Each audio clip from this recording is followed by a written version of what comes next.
जय श्री राम गुरु जी। जय श्री राम। बालाजी महाराज का आशीर्वाद बना रहे। जय श्री राम।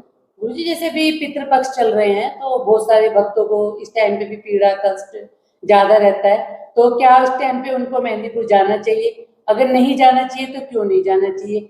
और गुरु जी, पेशी लेनी चाहिए क्या नहीं लेनी चाहिए उनको?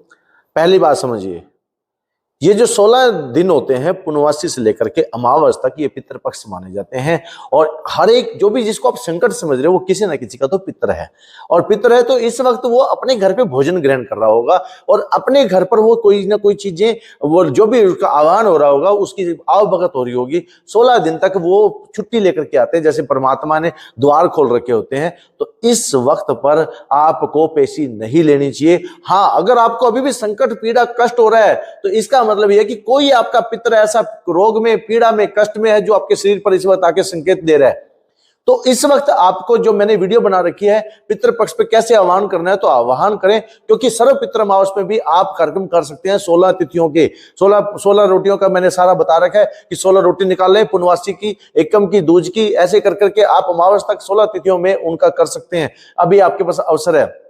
रही बात है, बहुत सारे वक्त मेरे से टेलीफोन करके पूछते हैं कि हमने टिकट बुक करा रखी है, मेहंदीपुर हमें जाना चाहिए, हम पीड़ा में हो रहे, कष्ट में हो रहे। पहले मैं आपको क्लियर कर दूं, देखो आप मेहंदीपुर जाओ लेकिन दर्शन करने जाओ। आप सोचोगे संकट को कष्ट दबा दें, पीड़ा दबा दें, आपको और ज्यादा परेशान करेगा संकट, क्योंकि इस वक्त 16 दिन उसको साल में एक बार प्राप्त होते हैं। हाँ, आपको ये जरूर कर सकते हैं कि जब आपके घर से जाए तो आप उसके लिए प्रार्थना करो कि बाबा अगर हमारे घर से संकट चला गया है तो बस जिसके घर में खाना भोजन ग्रहण करे और भोजन ग्रहण कर करके उसे राम दरबार में शरण प्राप्त हो या बाबा उसे मोक्ष हो, ये उसके लिए प्रार्थना कर दो और ये प्रार्थना आपको बड़ी फलीभूत होगी।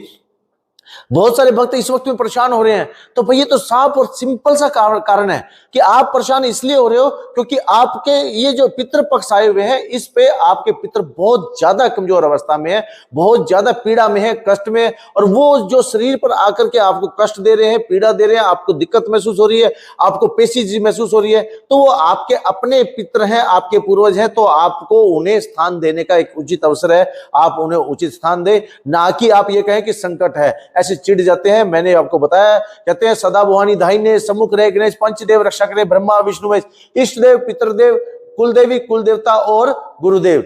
पितृदेव है इस वक्त पे आप, और अभी आप उनको नहीं मनाएंगे तो अगले साल पे बात जाएगी। एक उचित अवसर है, एक उचित मौका है, अपने पितरों को मनाएं, उन्हें रूठे उनसे माफी मांगे, उन्हें ये कहे कि हमें आह्वान करना नहीं आता, हमें आपको मनाना नहीं आता, पर फिर भी हम आपके लिए हाथ जोड़ के खड़े हैं। इस प्रकार से उनसे प्रार्थना करें और